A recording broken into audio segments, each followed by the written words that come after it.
Good. Excellent. So violence, as we have been discussing, is something that is pretty much, part of the conflict. It's almost like part of the definition of conflicts. Not necessarily violence against civilians, but violence overall. And we have been talking about violence of civilians. Violence of civilians serve several purposes. It can be indiscriminate or it can be selective. Um, and there we discussed two particular types of indiscriminate violence, which are terrorism, which is terrorism, and also mass killings and genocides. And we were left there last week. We talked about the Rwandan genocide. We discussed how that genocide occurred in a context of a civil war happening between the Rwandan state that was headed by hardliners. Hardliners means people that have like very strong ideological beliefs, are very radical, and Rwandan hardliners, they were in favor of keeping the power of the government to Hutus, and the rebel group was a Tutsi rebel group that um, emerged in a neighboring country, Burundi, and then it invaded Rwanda. So it is important to understand the context of war because it is what can explain why the genocide happened. The genocide wasn't like thoughtfully planned beforehand. It was something that became an option very quickly as things escalated very fast. And so, to understanding the Rwandan genocide, we have to keep in mind that it was a strongish state for African standards. It was a state that had very deep roots in society, that had a lot of institutions that forced participation of people in the orders of a state. And also, it was a context in which, despite the state being strong, the power of the political elite was eroding very quickly.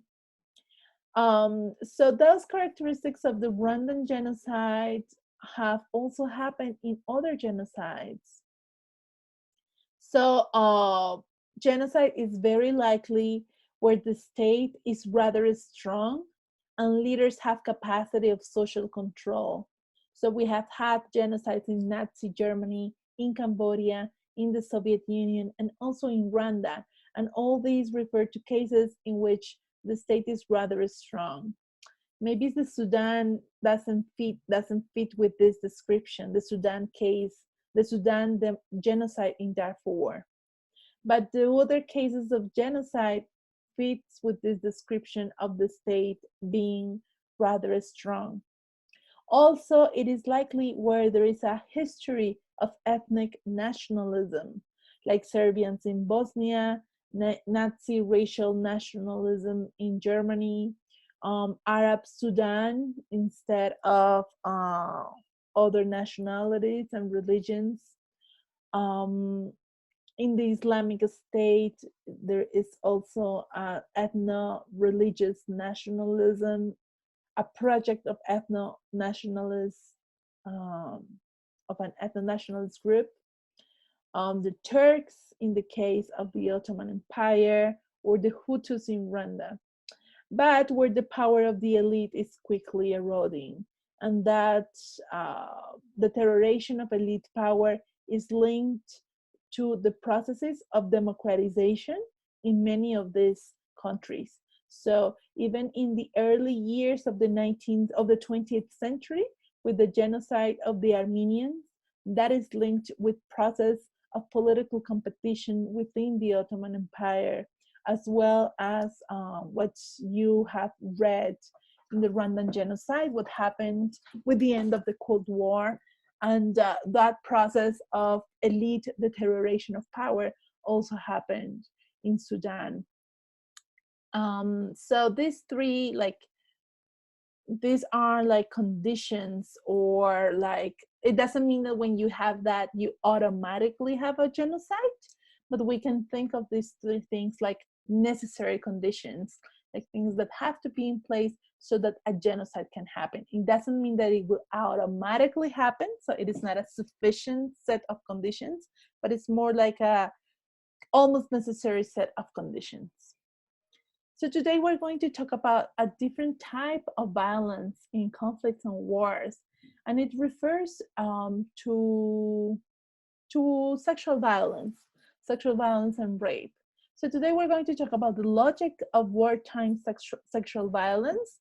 We will discuss trends in conflicts and wars, and if we have time, we will discuss some related problems or consequences or complications of of the occurrence of wartime rape and sexual violence. So I hope that we can do a lot of participation today, some group discussion, so that we can like share and vent some thoughts about this, which is a very like hard issue, right? For many of us, since there are so many women in this classroom. I think that this is a topic that really touches with some of our experiences as well in society. So let's start with some definitions. I always like to start with definitions so that we have very clear the thing that we are talking about. We are talking about sexual violence. So what is sexual violence? It is a set of things, a set of practices, or a set of crimes, if you want. It's not only rape, mostly rape, but not only rape. But we also have sexual slavery and forced marriage, that is also sexual violence, forced prostitution, forced pregnancy and sterilization, sexual mutilation, and sexual torture. So that is sexual violence. And wartime sexual violence refers to the sexual violence that is inflicted by armed actors and that occurs during a conflict. So we can also have wartime sexual violence that is perpetrated by civilians. But when we discuss this topic, we refer more to the sexual violence that is inflicted by armed actors, governments, and rebel groups, governments and insurgents. So here we have some pictures, some like classic and contemporary examples of wartime sexual violence. Maybe one of the cases that really raise awareness of the occurrence of wartime sexual violence happened during World War II, in which Japanese military took hostage of Korean women, many Korean women. They were put in houses. They were called comfort women, and they had the purpose of give pleasure to the members of the Japanese military, to the troops, in order to avoid the massive rape of civilians. That was like the logic of the comfort women in Japan, according to scholars that have studied this phenomena. And very, very recent, we discussed last class the genocide against the Yazidi people. And part of that genocide also implied that several thousand of women from that particular ethnic group were held hostage as sexual slaves of ISIS troops, of ISIS combatants in ISIS held territory, particularly in Iraq. So it's a case of modern sexual slavery and contemporary sexual violence occurring in the context of war. If you have interest about learning of this, there is a lot of really good journalism on the fates of Yazidis, sexual slaves, on the market of women on the role of Facebook, WhatsApp, and Telegram in the sales of these women, which is, you know, pretty like amazing that this is happening pretty much like in this moment. And the apps through which these exchanges are being made, like, don't do more effort to avoid this. So there are like some really good pieces of journalism, interviews to these women, what happens to these women once they are free, all the types of trauma that are linked to their really dire experiences, and also what happens with the babies that they were forced to have because they became pregnant out of these relationships with ISIS combatants. So we want to explain why rape happens. And even though I like read your comments in the forum and you had a lot of really good ideas to explain why rape happens during conflict and why rape can be a weapon of war, but it's still like, we should keep in mind that it shouldn't be that obvious, because rape and sexual violence can be really, really bad for armed groups and governments. One of the main things is that sexual violence and rape within the troops, within the rank and file, it can undermine the discipline and the control of the groups. It can undermine the capacity of commanders to punish and discipline their members of their troops, since they start raping people, and sometimes it is hard to punish those rapes, then the authority of the commanders can be loose and can be put in question. So rape can really foment discipline within the troops, and discipline within the troops. And undisciplined units, they really do not fight well. Discipline is such an important aspect of the military, whatever that military is, rebels or governments. So, Sebastian, go ahead. You have a question. Yes, Professor, do you have like any examples of a commander that lost a lot of control thanks to this? A very well investigated case of sexual violence within the troops, and how that creates problems of undiscipline, and especially problems of challenging the authority of the commanders, is the case of the Army of the United States, in which sexual violence against females within the troops, against female peers, but also some males, but the majority females, it's not tolerated. It's punished harshly. And even if there are like institutional kind of like obstacles to the occurrence of rape, it happens.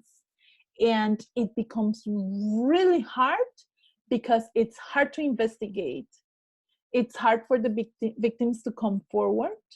And so that leads, so it is like in the books, it is punished, it is forbidden, but it happens. So the occurrence of sexual violence puts in question the authority of commanders and the capacity of commanders to punish the troops. So it really undermines or gives a feeling that there can be impunity within the rank and file. So that is a case that is really well studied. That is one thing. Sebastian, did I solve your question? Yes, thank you. It can also it can also be a bad thing, because it can alienate civilians. It can make civilians enemies, and angry civilians, they don't help. And we have been discussing for several weeks how the cooperation of civilians is so important in civil wars. If you don't have a good connection with civilians, then you don't have information, you don't have intelligence, you don't have food, you don't have recruits, you don't have resources. It's a big problem. So, so inflicting sexual violence to civilians can alienate civilians, and this can be a problem. Maybe not to all rebel groups or governments, but to many of them that are trying to govern that population. Sometimes it can also go against their ideology. Sometimes it can be really bad because the group is kind of putting forward a particular ideology, and the ideology really goes against the rape of women. And that in part explains that rape happens a lot in wars, but not in every war. Definitely, it's not an universal phenomenon. And this is very important because we tend to do a lot of connections between like peacetime culture of rape in patriarchal societies in which women are thought to be less and uh, are subject to a lot of gendered violence. And so we think that if that happens in peacetime in the majority of societies, then if there is a war in that society, then we will have wartime rape. But what people that have done research on this have observed is that it is not universal. It doesn't happen in every group or in every war. Actually, out of 86 major civil wars between 1980 and 2019, out of 86, only 18, which let's not say only, 18 is a lot. 18 had reports of massive rape. Others had report of common rape, right? We are going to see the graph in a few moments, but only 18 had reports of massive rape. There is a lot of variation as well within the conflicts. There are many, many, many conflicts in which only one group inflicts massive sexual violence. For instance, the government, but not the rebel group, or the opposite, the rebel group and not the government. And there are cases in which, let's say, one rebel group does a lot of sexual violence and another rebel group doesn't do. So there is a lot of variation. And for that, it is important to explain what are the particular circumstances that can make a sexual violence likely, because it is not necessarily automatic as an outcome that we live in patriarchal societies in which there are gendered hierarchies, in which women are mistreated and are commonly victimized. And so if that happens in peacetime, then it will happen more in wartime. It is not that automatic. Maria Camila, go ahead. I have a question regarding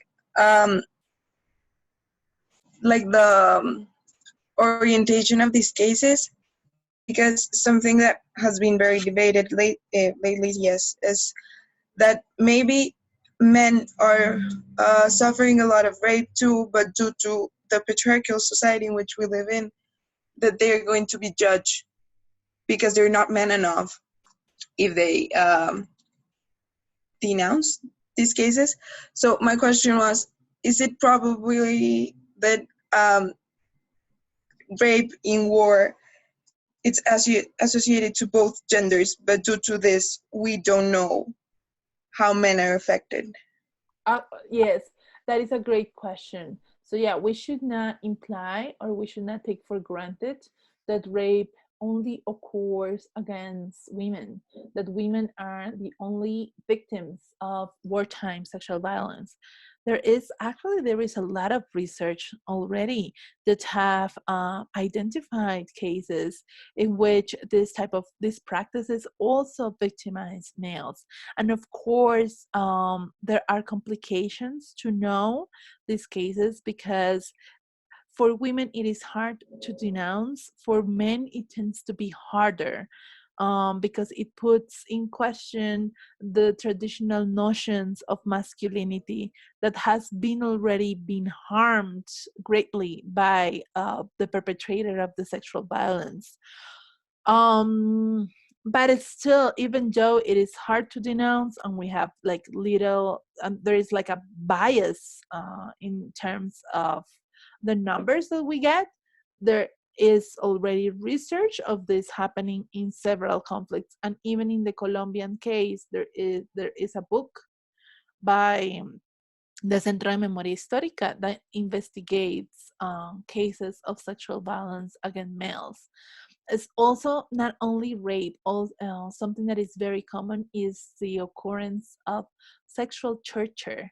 And sometimes it is actually like institutionalized, it is institutionally incentivized, because in the context in which a group detains members of the other group, like a government detains members of the rebel group, then sexual torture becomes a way to inflict, to torture people so that they give information and they lend resources that are useful for the war that is happening. So rape, sexual torture, it can be very common, and in those cases, males can be common victims of that violence too.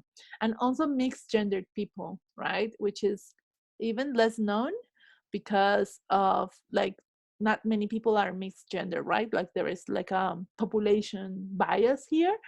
But also happens a lot. And there is also good, like in the Colombian case, there is really good research of sexual violence against mixed gender people. Any other comments on this aspect? Teacher, I wanted to say something Go ahead, Ana Gabriel. because Who is talking? I'm sorry, who's talking? Valentina, Valentina. Okay, Valentina. Okay.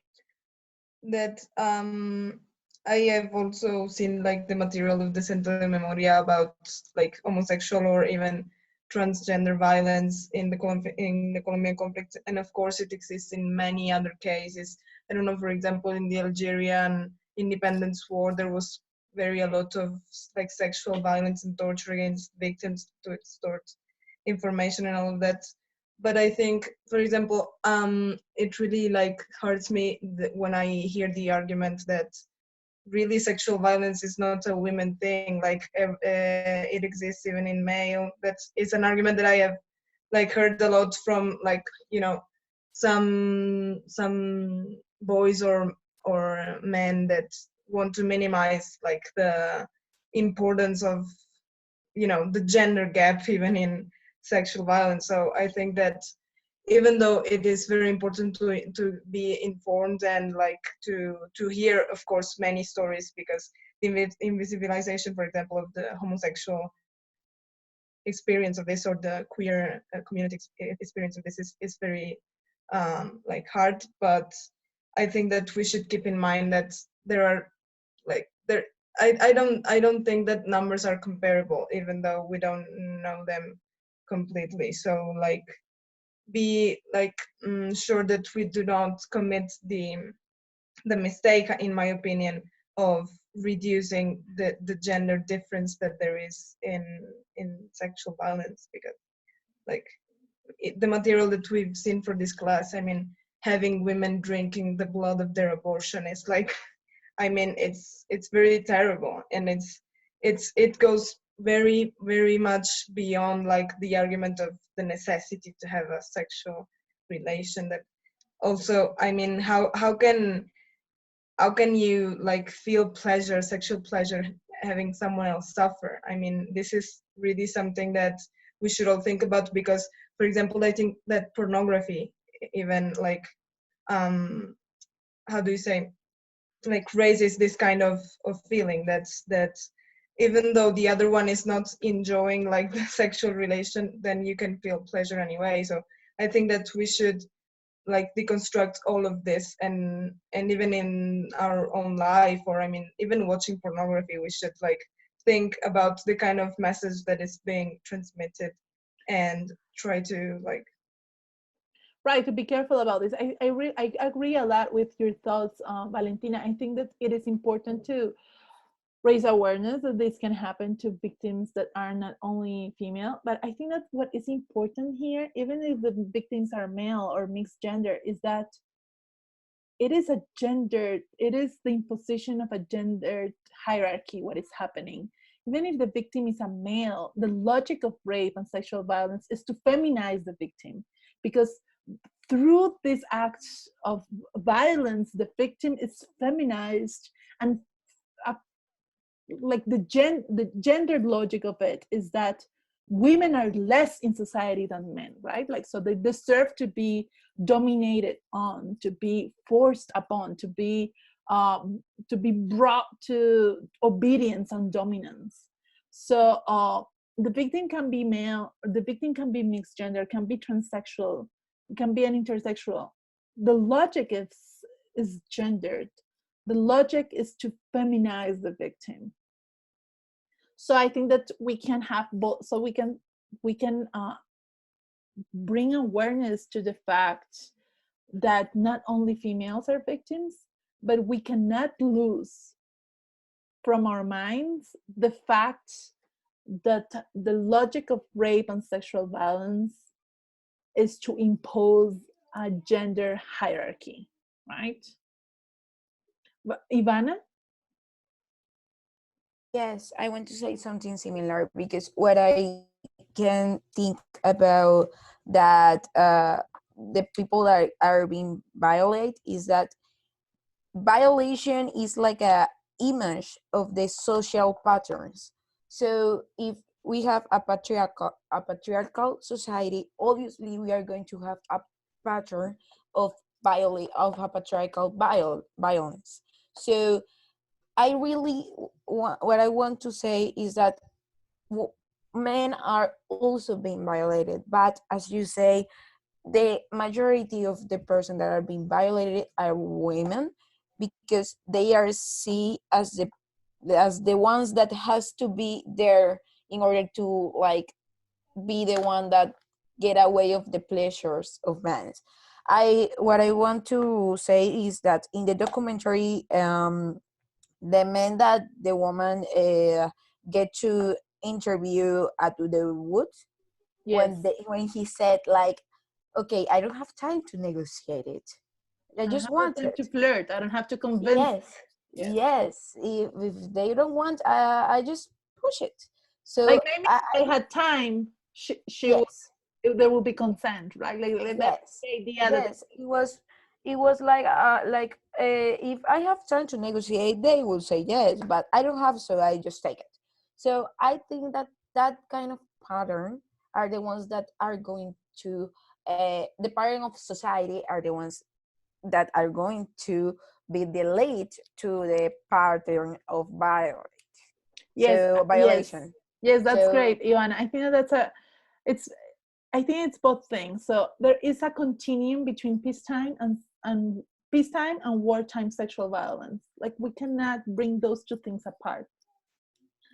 We cannot separate the logic of wartime sexual violence from the logic of peacetime sexual violence, because this is happening in societies that are very patriarchal, in which a lot more value is given to male than to women, and that is reflected in the very different opportunities that women and men have. So yes, there is a continuum, right? But there is something beyond that.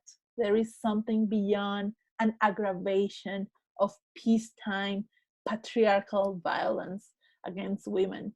And let's keep that discussion in one like corner of Zoom for a second, because we will get back to it. We will get back to it in a minute. Angela, you have been raising your hand for a really long period. Can you please share with Yes, us what you're thinking? actually, I was going to say about the feminized character of war, because war is something that is more structural, more than a patriarchal society, but because of the nature of war. It's because war is like given to men about creating these characteristics and divisions between the private and the public, saying that the public is the male thing to do, to go to war, to fight, to show violence, while women has to stay at home and take care of the houses and this kind of stuff. And when there is cases of sexual violence in conflicts, in all the spectrum. We can say that is because the one of the parties want to feminize the other party in order to determine that they are this part of the public sphere and not the private, and show that they are like the powerful ones in all this nature and structure of war throughout the whole time. And it is not saying that women are the only victims, but that the population itself is the victim. Right, right. Yeah, yeah, that's a really great point. It's like we cannot lose from like our minds that war is channeled through like gender, right? The majority of combatants are males. Like the type of things that are important during war are linked to ideas or models of good masculinity, right? Being brave, being a good peer, not suffering with pain, right? Like resist a lot of pain, resist a lot of discomfort, protect people. Like all this are like notions of masculinity, of role masculinity or model masculinity that are kind of like uh, put in a throne during wars. Like wars and military organizations are built around those role models of masculinity and giving them a lot of value. So even though women participate as combatants, the women participate in armed groups, their roles within those groups are very gendered as well. They are either put in charge of domestic aspects or bureaucratic aspects, like they are the cooks, they are the secretaries, etc. Or they can be combatants if they behave like men, if they have the strength of men, if they don't get pregnant, right? So it is a very gendered practice. War and the militaries and the rebel groups and rebel and military organizations, they are channeled through like gender practices. I think that another important thing is that, for example, in the documentary that we saw about the Congo and everything, when they interviewed the rapists, they say like, yeah, we just rape just because God said that women have to serve the men. Right. And it was like, even though they were like in the middle of nowhere, that mindset is still there.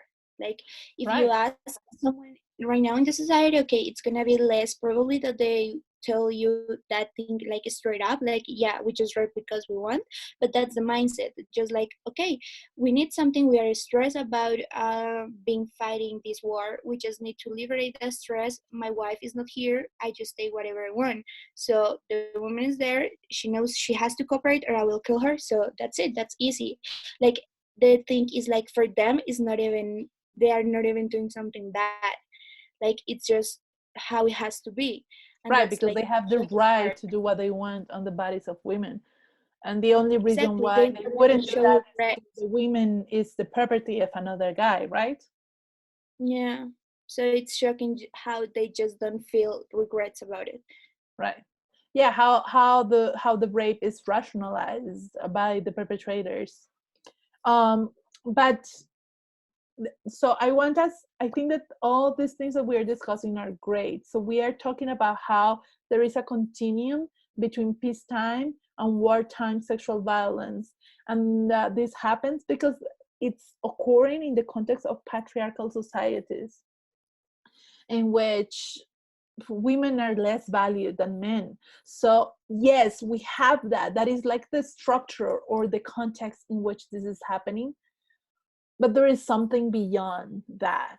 And I think that we can move on and talk about that next. So You're seeing my PowerPoint here? Yes? Yes. I think that there was another hand raised. Wait.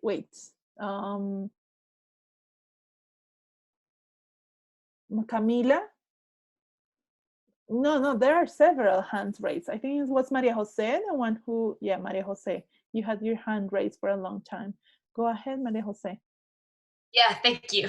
I just wanted to say a little bit about the part of this documentary where they were interviewing these guys, and I thought it was really interesting to like some sort of thinking about a theory of an anthropologist that is called Rita Laura Segato, Right. which is that talks a lot about violence against females, and this makes a lot of sense to me because what does Rita say? Can you remind us? So this is a Brazilian scholar, and you should read her because she's just phenomenal. So she says she investigated not investigated, but tried to make sense to what happened at Ciudad Juarez with the woman in Ciudad Juarez. So what she said was that violence is expressive, and it's a way to get through community and to express whatever the perpetrator is feeling and tries to do. So in this sense, she says, like, there's two dimensions for violence: one vertical dimension and one horizontal dimension. Right. So the vertical dimension is with perpetrator and victim. Right. So the message the perpetrator is trying to express is, your body's for me to take. So you're a property, and therefore I have the mandate to take it from you. So your body is mine for me to take. When the message, no, sorry, I made a mistake. We're going to ping the video. Go ahead, keep talking. It sends a message of dominance through whatever sex act the perpetrator is committing against the victim. And the second dimension, which is the horizontal dimension, it's the one that we can actually appreciate at the documentary between the rapist, which basically said this dimension is between the perpetrators. So in order for me to prove to my group that I'm man enough, I have to rape women and said, I am capable of this, so you have to respect me more, or I am man enough, or it is some sort of masculinity thing to prove that you can rape women or violent women just because you can, and you're man enough and you're strong enough. So I thought that was really interesting to observe in the documentary, because it in the part where the man says, like, if she don't want and she rejects me, I just call my friends, which is basically the part that proves it is something to prove masculinity and to prove something to fit in a group. And I thought it is really interesting in the continuum of violence too, because it is not something that happens only in war. It is something that happens every day with gang rapes or something like that. It is a necessity to prove your masculinity through exerting your force against somebody that is just not in the position to resist. Right. Thank you very much, Maria Jose. This is very good. And I think that Rita Laura Segato, she does an incredible job, because she, like, the origins of her research, she wants to know why rape, right? Like, why men, because the majority of the perpetrators are men, why do they rape? So she goes to prisons in Brazil to talk to rapists and to try to understand their logic. And they say many times that when they are in the act, when they are raping a woman, they see other guys looking at them, that they feel like the presence of other men that are questioning their masculinity. So it is a conversation between guys, between men, in which there is an attempt to prove that they are masculine enough through domination and dominance and inflicting violence on women. So that is that horizontal, like, expression of rape and sexual violence, and then the vertical relates more to the victim. And then in the context of wartime, we will have to think that there is not only a conversation between peers or an expression of power between peers, but also between other men, right? Other men, the men in the community, the husbands, the elders, the community members that do not protect the women. I really like Rita Laura Segato because I did some research on sexual violence in Colombia's conflicts, and she was kind of a mentor for me because she was really excited about the research that we were doing, and she, like, I had like your age. I was maybe like 21 years old when I started doing this research. And I don't know how, I think it was through Maria Emma Wills, like she told her about the research that I was doing with another colleague, and she was like really supportive, and Rita Laura was pushing always very hard to help us understand a little bit more, to get us with some connections, to read our work. So I really appreciate Rita Laura Segato a lot, and she has been a mentor in the early moments of my academic career when I did this type of topics that I ended up abandoning out of out of mental sanity. So Sebastian, do you want to share something? Thank you very much, Maria Jose. This was like really helpful and insightful, and it really helps to understand the logic of wartime sexual violence. Sebastian, we hear you. Sebastian? Yes, the thing is that rape has like a lot of functions during war, and one of them it's also to create unity between the troops. Like if you can rape someone, you are creating a bond with these people, and that's why some military like incentivize this rape because it makes them like more. That's all. That's but I already I read something about it, but I don't remember what feminist was the one that said that. Yes. Thank you very much, Sebastian. Yeah, I think that we are already discussing like many kind of how rape can be instrumental for many processes that happen in wars. So also to build feelings, to build bonding and feelings of comradeship, camaraderia among the troops. And we will also get a moment to talk about that later. Thank you very much, Sebastian. And Ruben, this is the last intervention, and then I will continue. Go ahead. Thank you. Okay, I would like to talk about the phenomena that happens when the people just lie about being raped, have been raped after the conflict war. And I would like to talk about a book written by Sohail Abdullahi. This book is called What We Talk About When We Talk About Rape. And she says that in these cases, there's a phenomena, a psychological phenomena, which is called the Stockholm Syndrome. And the victims of rape just feel a strange feelings, a strange conflicting feelings, and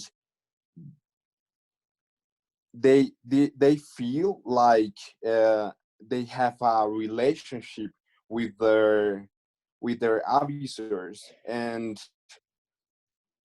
it's a little bit confusing because she talks as a victim of rape, and she says that I have a little quote.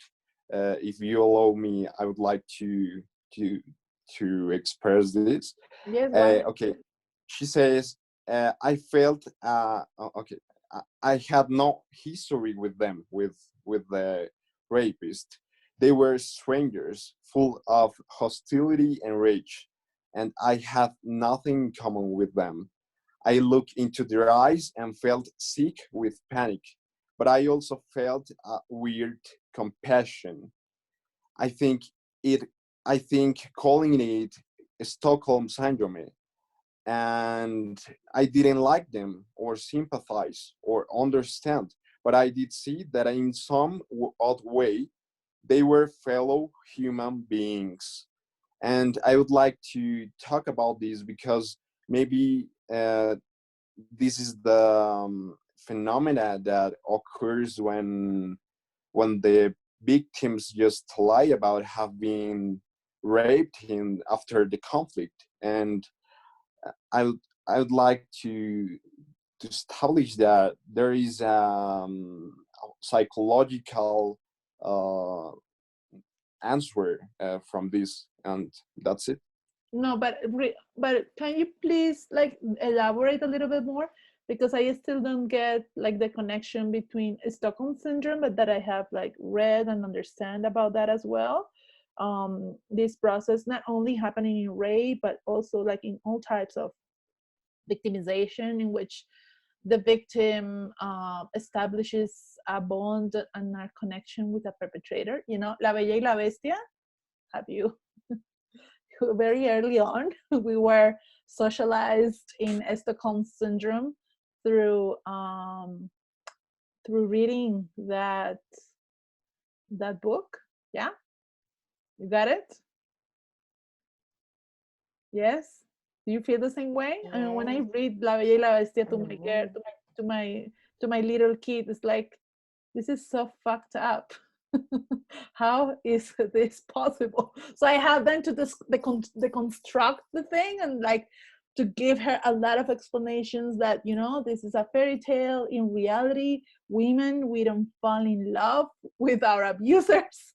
And like the bestia, the beast, he kidnaps her, so it is not okay for her to develop feelings towards him. So I spend like 15 minutes every time I read that book because she really likes it, deconstructing like the problems of La Bella y la Bestia. So anyways, like we are socialized in that from very early times. But then I don't understand what is the connection between that and lying about being a victim of rape. Can you please elaborate a little bit more? Okay, I was talking about the fact of the victims lying about have been raped after the conflict, and this could be for me an explanation because they feel like an awkward feeling with them, and maybe some of the victims don't feel like they're guilty for Okay, so but it's yeah. a different type of like lie. I think that you're referring to women that were raped and that they say that they weren't raped. Yeah. But I think in the podcast it's like the opposite. It's women that were not raped and they say that they were raped. Okay, Okay. I didn't understand too well the question. Yeah, so yeah, it was like it's women that, you know, in a context in which there is massive rape by our actors. It's just like massive and overwhelming. There are some women that were not subject of that violence, that were not raped, but then they say that they were raped. They say that they had been victims of rape. So the podcast pretty much like develops what is like the logic of that as well. Maria Jose, you want to say something, or it was no? Daniela? Yes, I want to say something not related Can to you what. turn on your camera? Is that possible? No, I have problems with my camera, so I don't know. Okay, it's fine. Okay, and I want to say that in the post-war period, recognition is something that is also very important. For example, Japan still denies the existence of comfort women. And for example, also an interview many time ago where old lady that was from a small town in South Korea, where went to Japan because soldiers told her family that she was going to work as a farmer, but well, she ended being a comfort woman. And in the interview, she asked or she told to the interviewer that all that she wanted was not like, for example, a economic reward or something like that. What she really wanted was the recognition from Japan, from the state of Japan, that this situation actually happened and that it was a big damage for many women. Right. So yeah, there is a whole politics of recognition of this. And sexual violence, it's actually one of the hardest crimes to admit by perpetrators. It is unbelievable how unwilling they are to admit that they have done this. In the and that has been observed throughout conflicts. It's very universal. The denial of perpetrators is very universal. In Rwanda, they denied that they had committed. Yes, I was a genocide. I killed 20 people. Did you rape? No, I didn't rape. But like the person is already admitting that they had killed way too many people, and that was okay. Admitting the killing of lots of people is okay, but admitting having committed sexual violence is not okay. In Colombia, in los juzgados, in the courthouses, I had the opportunity to talk to some judges that are specialized in sex crimes and sex offenses, and they say that it is amazing how nobody admits the crime. Nobody admits. Says nobody says that they are guilty. Nobody accepts the crime. And in the Colombian peace process with the paramilitary groups that happened starting in 2005, so they had the opportunity to confess all crimes, including sexual violence. If they confessed, then they would be given this alternative punishment, right, of 8 years in jail. But they had to admit and to confess all crimes, including sexual violence. Some paramilitary commanders were known to have inflicted a lot of sexual violence on women of particular communities. There were tons of proofs, there were tons of testimonies, and despite being called, they denied having committed those. Like they accepted having killed, forcibly displaced, all the crimes that you can imagine, but they did not admit having committed sexual crimes, sexual violence. And some of them lost their benefits and they are now in regular jail because it was confirmed and demonstrated that they had lied about having committed sexual violence. So this thing that it is really hard for perpetrators to accept sexual violence is very, very prevalent and is very, very common. So thank you a lot, Daniela, for your comment. Juan Diego? Yeah. Juan Diego? Hi. Hi. I would like to say like two little things. Is that the first when we talk about the comfort women issue in Japan is like quite interesting seeing how the whole social movement in Korea actually came to be. Because I don't know if you guys like remember, but there is like a stone statue in a town in South Korea where there is a little girl that symbolizes that the many girls and women that actually like were lied because they thought they were going to have like a job or like some sort of income working in some of the fields in Japan, but actually they were like forced to, the whole sexual torture and Slavery. Hmm. violence. The thing is that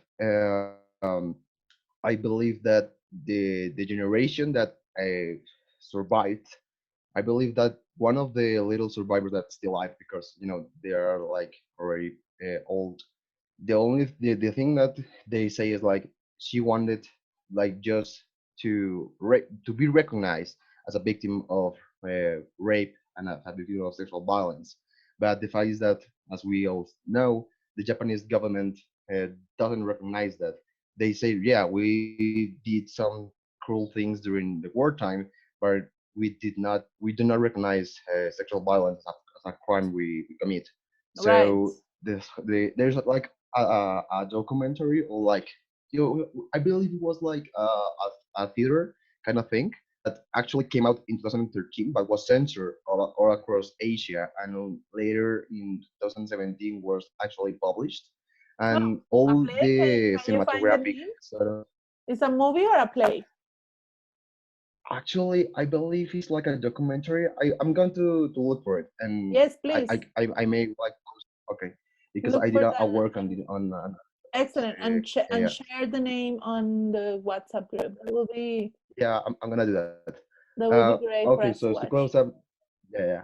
The thing is that when the documentary comes out, we see like there is like two types of logics behind that. Like the main speech of the government was like those were like uh, outcomes that were not foreseen as bad, because if, as we all know, Japanese government says that the whole thing with the war is not recognized as something that was meant to be. But there's the other hand is like the voices of the victims that are calling for recognition, because the South Korea government does have like an insurance program that actually helps some victims, but the fact that is that they're not being like publicly seen as victims. They're just like trying to be hide in a corner, and that Right. actually goes with the politics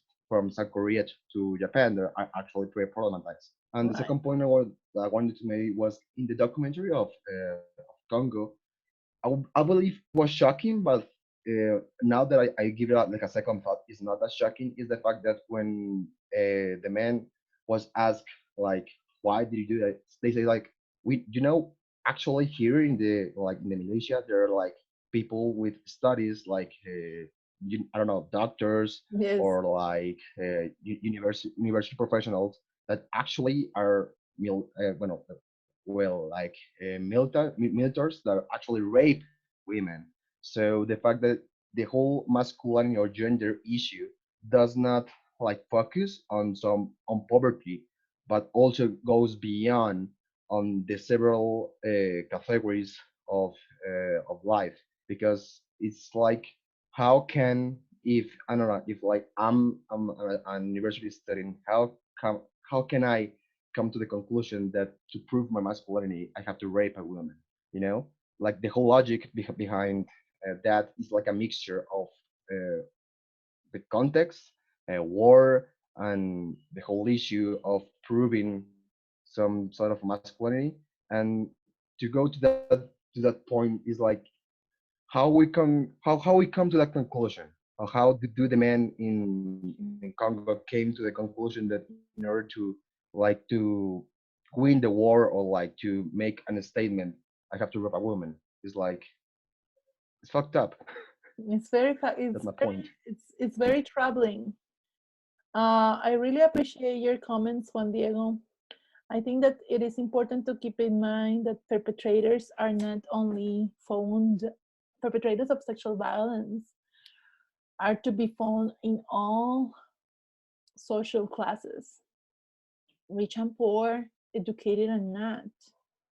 And that also stresses the point that there is a culture of rape um, that is shared among people in society, even if I'm sure you are part of like WhatsApp groups that share of like shit, because I have a normal husband in the sense that my husband, he's not an academic or a scholar or nothing. He's just a normal guy, and I get to like sometimes see what is being shared on his WhatsApp groups, and I really don't understand how educated people get to share that type of like really it's not like rapes or anything, but it is like sometimes like very violent content on towards women.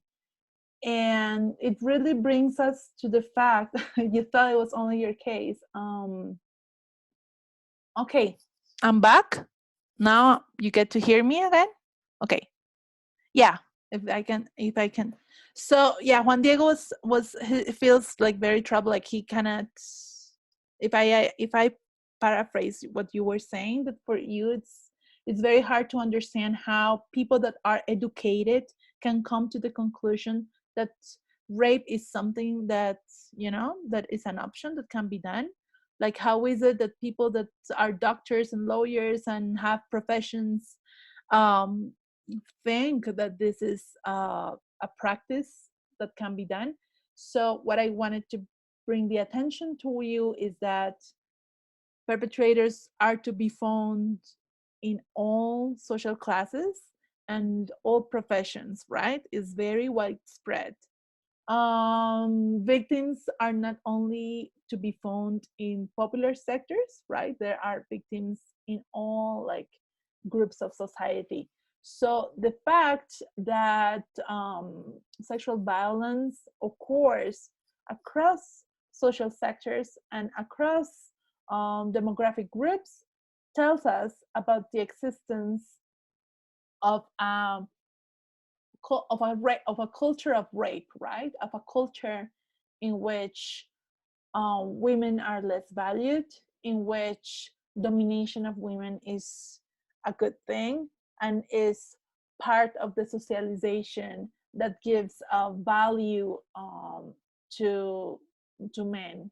I don't know if other people want to like pitch in and to discuss how is it that we can understand that that this is something that can happen across social sectors and groups, even educated and rich people.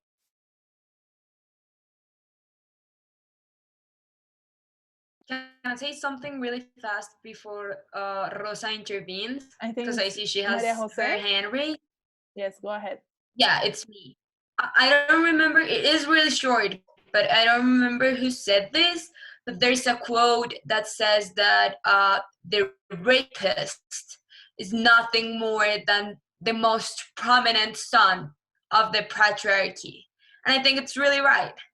Like, the structure of the patriarchy is just set us to, feel less just because men are more, and that's it. There's no even an explanation or a scientific explanation that says that men are just more entitled to things just because they're men. And I think this is like totally true, that the rapist is nothing more than the most prominent son of the patriarchy. Right, like they thinking about like patriarchy in the sense of this shared system of norms and beliefs that give more value to men, and that value in the socialization of men value practices that are violent towards women. And it is a continuum in which rape is in one extreme, but then we have sexual harassment, we have all sorts of microaggressions towards women, undermining the opinion of women publicly, putting women to do more chores in the household. I mean, there is a continuum of things in which rape is in one extreme, but in order to build the house in which rape can happen, we have to have all these other bricks that are building that house, in which women have to do more domestic chores, in which the opinion of women are valued less, in which we don't have enough women as leaders of society, in which when we actually have women as leaders in society, we question them and undermine their opinions and their decisions because they are taken by a woman, in which we think that the women are less able to do certain things, less able to drive, less able to command, etc., etc. I mean, all these like aspects are part of a continuum in which rape is in one extreme, but the rest are building the bricks through which the house in which rape happens is built. Camila, do you want? No, Camila, not. There was Rosa. Rosa, I'm sorry. I have been I have kept you waiting for a long time. Don't worry. I want to talk about the topic of why the rapists don't confess their acts, or Yes. why they don't assume them. And I want to compare that with an exposition that the Centro de Memoria Histórica made, I think, 2 years ago, to talk about sexual violence too, and many other things of Colombian armed conflict, focus on the paramilitarism. And there were a lot of cases against trans people, and they make like a comparison between the sexual violence with trans and the sexual violence with women, because it was difficult for both to confess their, like, it was difficult that the perpetrators confess both cases. But at one point, the trans sexual violence was easier. Like, they confessed as their torture, and that they made a lot of like they reflect punishment in sexual ways to them. But at one point, they were like justifying their acts in the religious things, that they were saying that they were trying to, and it happens like in Bolivar Park, like in Montes de Maria. It was not a highest population, but I don't know, there were 3 transgender in each small town, and they killed all of them. Yeah. So it was like 100% really important. Yeah.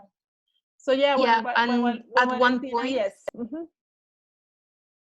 At one point, like, they were trying to justify their actions in religious things, but when they asked about women, they were saying like, no, we have never do that, like they were not us, it have to be other group or something.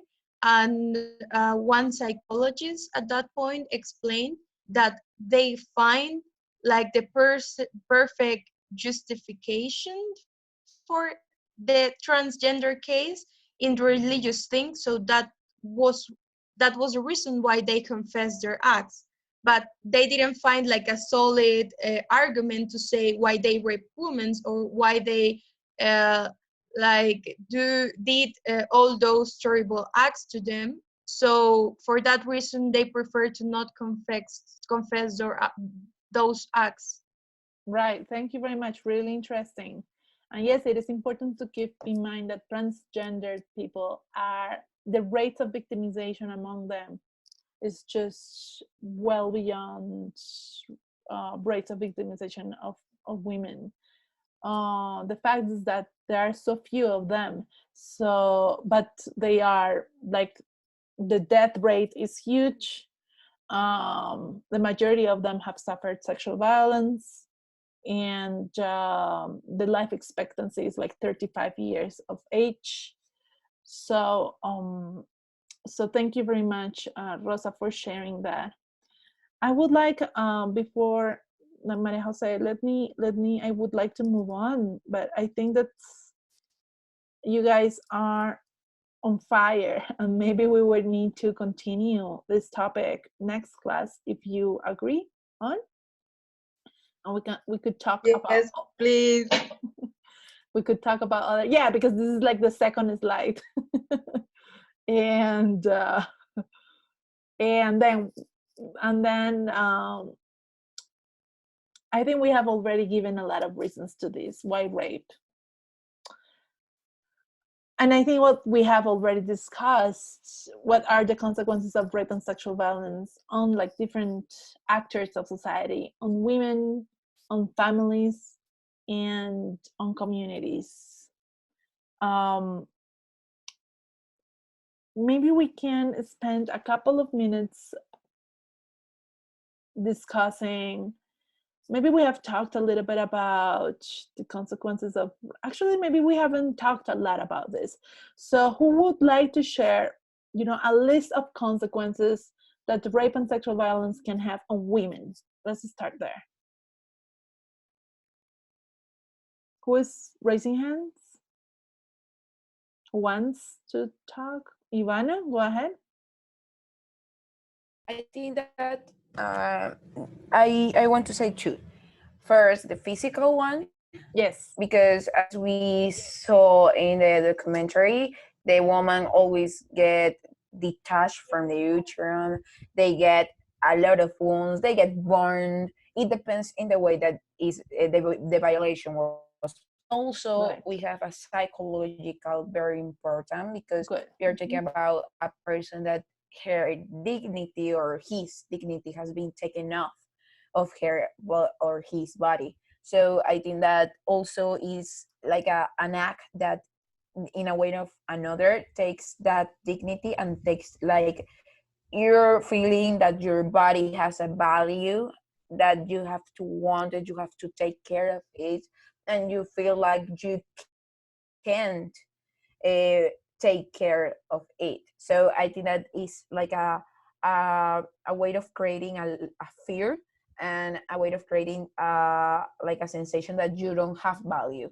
Okay, good. Thank you very much. So psychological and physical consequences. Carol. Well, I think that other consequence is the social, because how we look in the documentary, these women in this society is too patriarchal, in this patriarchal society, sorry, is too common that start to be excluded of the society of or your her and their families or their neighbors and etc. And the other is that how they have the obligation and they are obligated to accept the kids. They have this remember this record that the so of the rape that they live. Okay, thank you very much. So yeah, not only happens at the level of body, but also at the level of their acceptance in their communities, since they are rejected in patriarchal societies. They are thought as damaged goods. Valentina. Valentina. Yes, so another thing that about sexual violence in general, for example, infibulation, like the logic of do so that the woman or the women are incapable really of enjoying their sexual life and of like feeling pleasure, which is again something that has religious connections too. I mean, how many parts of the Bible connect to this, starting with, I don't know, you will give birth in pain, and or the fact that the woman arise at the like gets married as a virgin. So all the logic of like this both sexual violence or like gender construction is that women should not like enjoy sex. So this is like something that sounds important to me, like the fact that these women, I mean, if you are incontinent, how will you ever get your sexual life back in safely, like, you know? Yeah, the trauma that is attached to sex after having been raped is like very hard to detach, or it would require a whole lot of psychological support to be able to move beyond this trauma linked to sexual acts. I think Maria Jose. What about families and communities? Would you please give some thoughts on what could be the effects? Maybe some that we haven't discussed. Maria Jose, you. I feel like nobody talked about unwanted maternity, which I think it is really important, and it's something that we can actually appreciate at the documentary, which a lot of women that were raped were also forced to give birth, or I mean not forced, but they were pregnant and then they couldn't have like access to an abortion or do something about the baby that in most cases they didn't want it. So I think that's a huge thing to talk about when we're talking about rapes in conflict, in armed conflict, because women are forced not only to engage in sexual relations, but also to give birth. Right. So they're forced to create a family and to have this child alone because nobody else would want to support a child that is product of a rape. So I think this is a really important part to touch as well. Like, Great. Thank you very much. Right. Unwanted pregnancies, unwanted maternity, kids that are not wanted, that are rejected by society and community. That is also an effect of sexual violence. Rosa? I want to talk about the family and the community. Like it could happen in two aspects. If you're talking about a macho family, where like they think that the women after like after suffer sexual violence lose her qualities and her characteristic as a human being, and it will be considered as a pariah, to say it in some way. So it not only in psychological way to the woman, because she feel that she is the world and everything, and feel guilty about things that she's not guilty about. But also in the family, like it can change completely like the way to see that woman.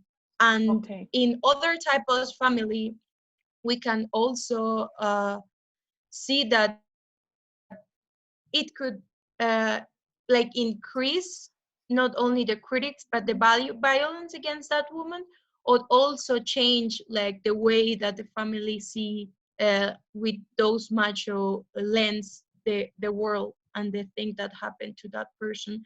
And in the community, it can like encourage also the community to fight against perpetrators, or if it's are not really religious or a really macho community, it could like take away all those women that had suffered of sexual violence. Okay, thank you very much, Rosa. Really good thoughts. And then Sebastian, you will be the last person to talk today.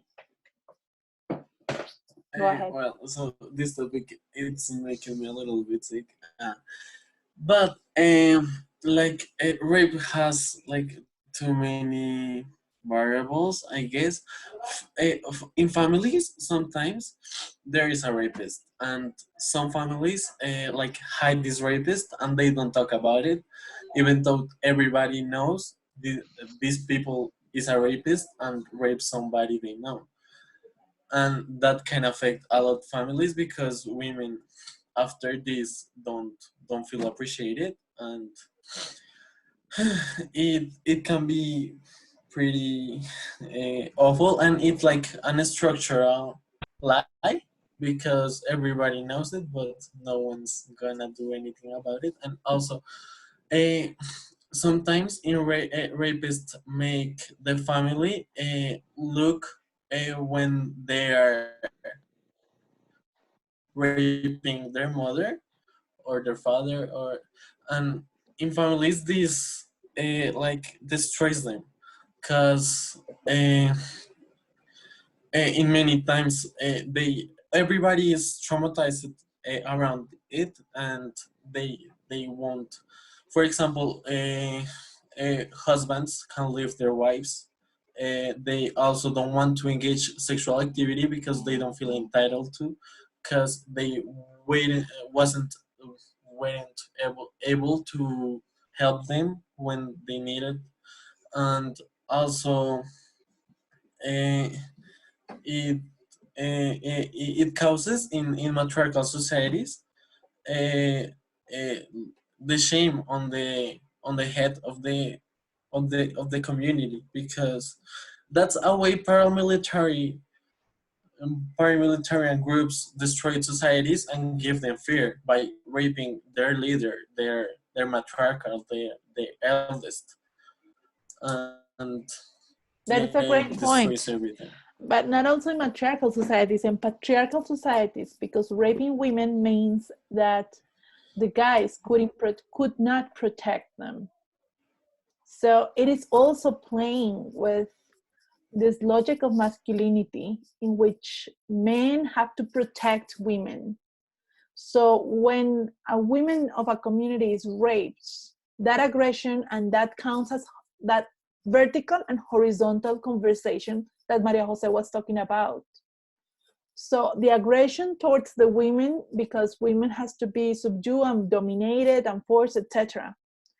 But also that is an aggression towards the males of the community, because it means that those males were not men enough, were not capable, were not brave enough to protect their women. And some of you, I think it was Luis who mentioned this in the forum, and I think it really summarizes it. Rape tears apart communities because it produces a lot of shame from all parts.